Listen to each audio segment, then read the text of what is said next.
109 쪽에 필수 예제 4번입니다. 현재 fx가 몇 차 함수가 나왔죠? 4차 함수가 나왔네요. 자, 그럼 이렇게 말할 수 있어. 이거는 지금 개념 설명할 때 설명을 안 했던 부분들이기 때문에 이 필수 예제 4번에서 설명을 전부를 할 거예요. 이 문제만 푸는 게 아니라 내용도 같이 설명할 거니까 잘 들어주셔야 됩니다. 현재 3차 함수가 극값을 가질 조건으로서 내용을 정리해봐 라고 했을 때 여러분들이 결국 제한된 범위가 있고 없고의 유무에 따라서 갈리긴 했지만 결국은 궁극적으로 그 fx라는 3차 함수를 미분했을 때 그 2차 함수의 내용이 뭐가 되는 거야? 아래로 볼록의 상황에서를 가정한다면 판별식 d가 0보다 커서 근이 2개가 나와야지만 극대극소가 나올 수가 있었다는 거예요. 그리고 그 극대극소의 점, 그러니까 근의 2개의 점좌표가 말 그대로 존재해야 되기 때문에 우리가 한마디로 요약, 판별식 d가 0보다 커요. 누가? 도함수가. 그게 3차 함수가 극값을 가질 조건이 되는 거였습니다. 됐죠? 그러면 4차 함수도 극값을 가질 조건은 어떻게 돼? 이런 식으로 불러줄 수 있는데 3차 함수를 미분하게 되면 몇 차 함수죠? 4차 함수를 미분하면 몇 차 함수죠?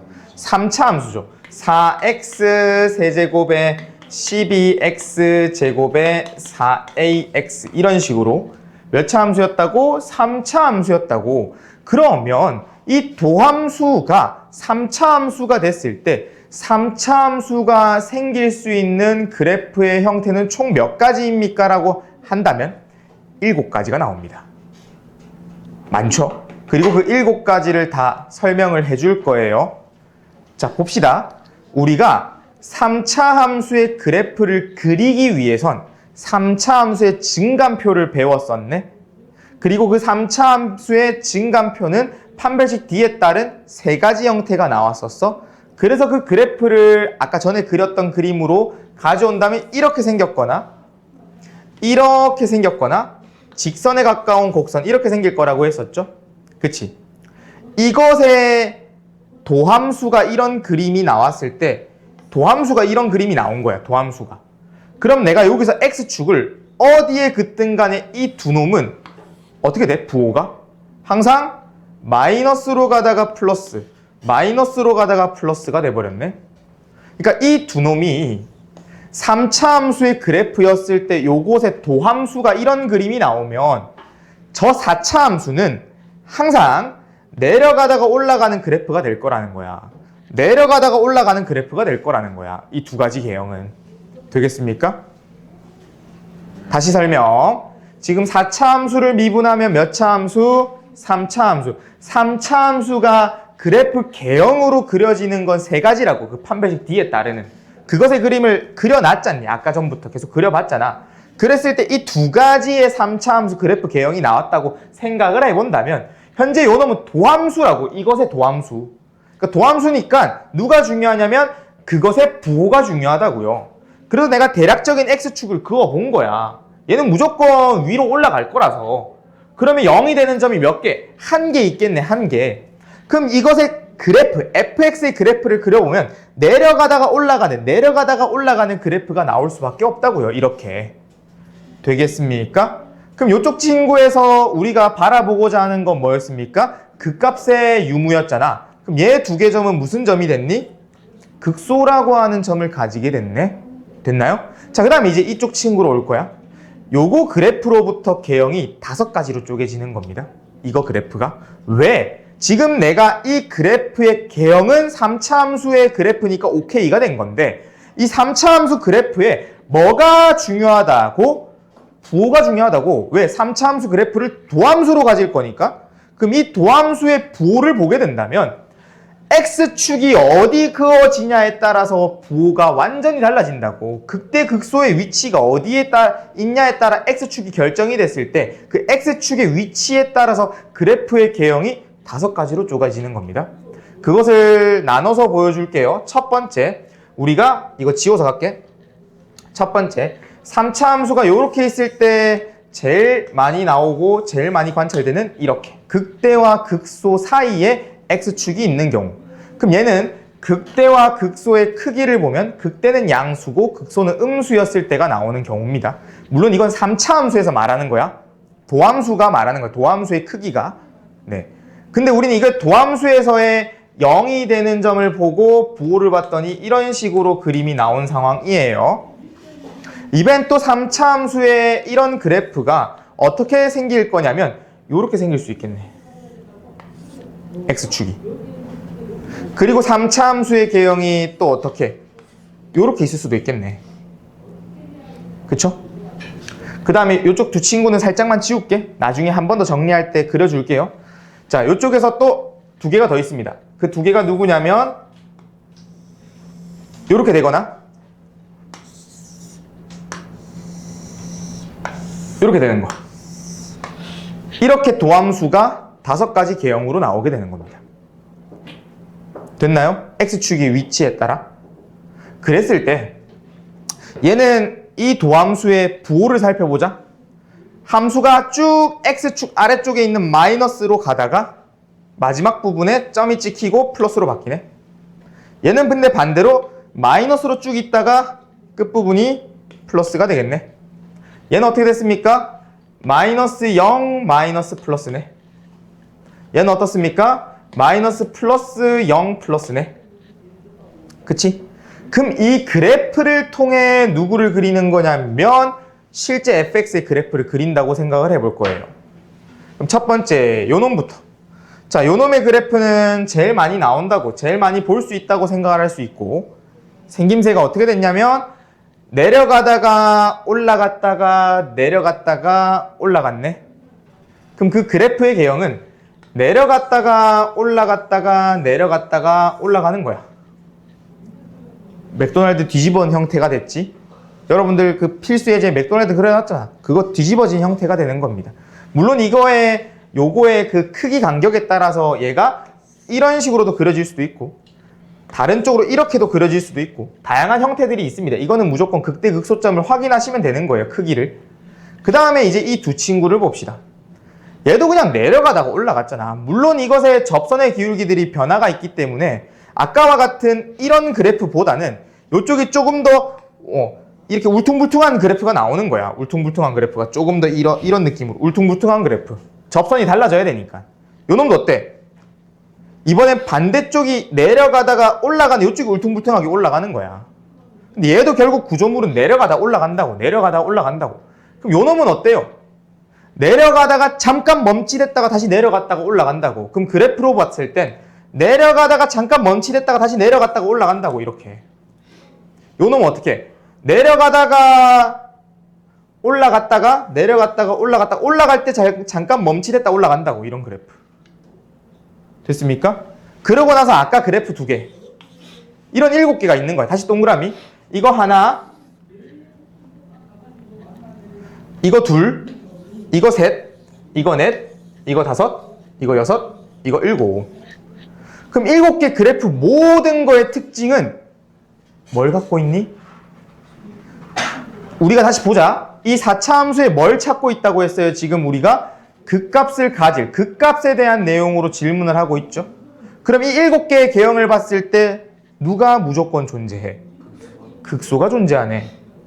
그쵸? 그리고 극대가 있는 유일한 형태는 누굽니까? 짜잔, 얘네. 얘만 유일하게 극대가 존재하잖아.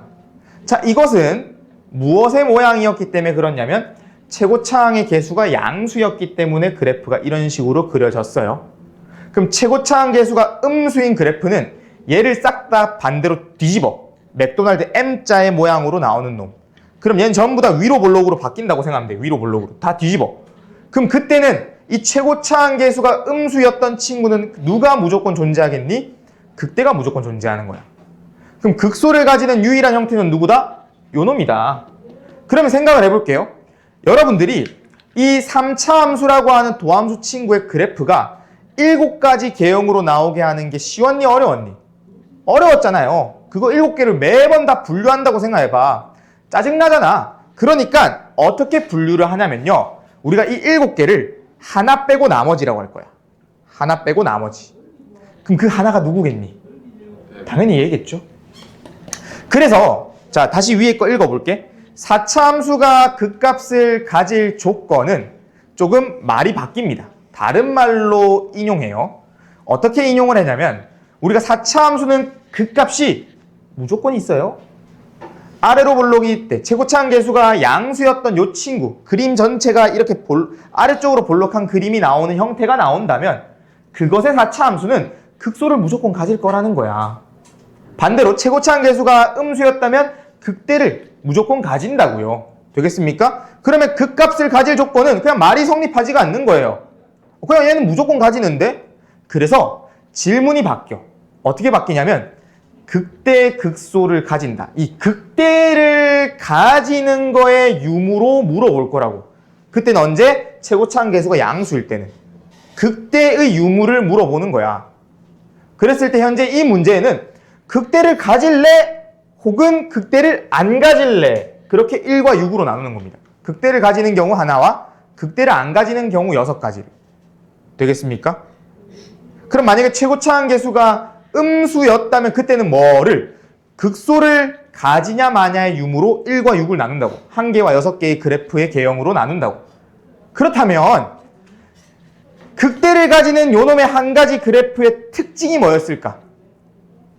아까 다시 가자. 3차 함수가 극값을 가질 조건이라고 하는 거는 그 도함수에 판별식 d가 0보다 크다라고 연결을 했었잖니. 그럼 지금 여기서 4차 함수가 극대를 가질 조건, 최고차항 계수가 음수였다면 극소를 가질 조건, 그 한 가지의 경우에 도함수의 특징을 보세요. 이 나머지 6개와 다른 특징, 뭐가 됩니까? 얘만 유일하게 도함수의 그렇죠. x축과 만나는 게 3개잖아. 나머지는 2개 근이 나오거나 1개 근이 나오는 상황밖에 없잖아요. 그래서 이렇게 정리합니다. 4차 함수는 그 한 가지의 상황이 주요하게 다뤄야 되고 그 주요하게 다루어지는 이 친구가 어떤 특징을 가졌냐면 도함수의 는영이 되는 근의 개수가 3개인 거야. 서로 다른 세실근을 가지고 있는 형태가 되는 겁니다. 됐나요? 그래서 4차 함수의 도함수가 세실근을 가지도록 한다면 극대를 가지는구나. 되겠습니까? 그러면 도함수가 서로 다른 세실근을 안 가지게 만든다면, 못 가지게 만들어준다면 그때 그것은 뭐만 존재하는? 극소만 존재하는 형태, 극대가 없는 형태를 만들어줄 수가 있는 겁니다. 설명 끝. 문제 보자. 1번을 보세요. 1번 어떻게 돼 있어? fx가 극대값과 극소값을 모두 같도록 하는 상수 a값의 범위를 구해달라고 했네. 그러니까 얘 극대가 있네. 극대가 있으니까 이 도함수가 근이 몇 개? 세실근을 가지도록 하면 되는구나. 그러면 이 친구가 는영을 먼저 해볼까요?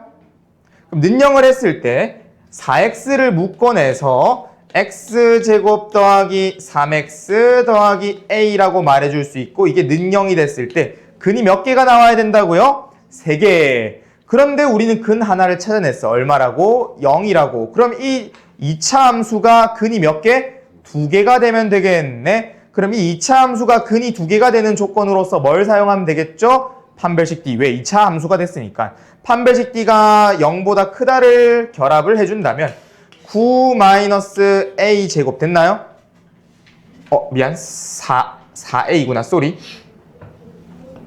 d에 다시 3의 제곱에 마이너스 4ac. 이렇게.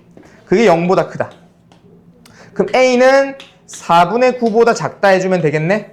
근데 이렇게 끝내면 될까 안 될까? 안 되죠. 왜? 서로 다른 세실근이라는 건 요놈의 2차 함수, 2차 방정식이 근을 0으로 가지면 된다 안 된다? 안 된다. 근을 0으로 가지게 된다면 요놈과 중근이 돼버리니까 탈락이잖아. 그럼 얘가 0을 근으로 안 가지게 하는 방법은 뭐였습니까? 반대로 여기에 x라는 근 0을 집어넣었을 때 등호를 성립하는 a 값을 제외시켜주면 된다는 거야.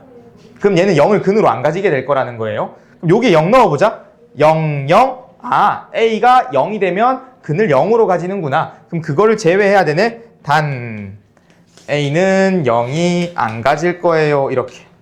그래서 1번의 문제를 다시 적어본다면 우리가 a가 4분의 9보다 작고 0이 아니다라고 적어주거나 아니면 이 0이 아닌 걸 반영해서 식으로 적을 때 A가 4분의 9보다 작고 0보다는 크면서 또는 A가 0보다 작습니다. 이렇게 두 가지를 적어주는 게 첫 번째 문제의 정답이라고 할 수 있는 겁니다. 됐나요?